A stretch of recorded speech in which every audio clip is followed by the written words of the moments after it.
magdilig po tayo kasi tutuyo na itong time natin. Yung tubig natin galing pa to sa bahay, inigib namin, kinarga namin dyan sa tricycle, sana magkasya.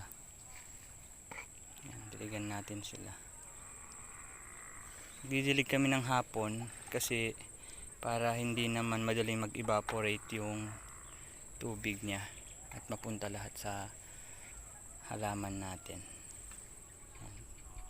Ito po.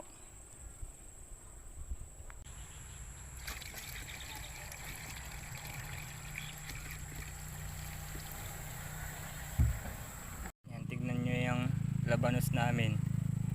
Tuyo na siya. Kaya kailangan niya na talaga ng inumin. Hindi nalagay namin dahil sa layo ng igiban, dun pa sa bahay, isang tabo ang bawat puno.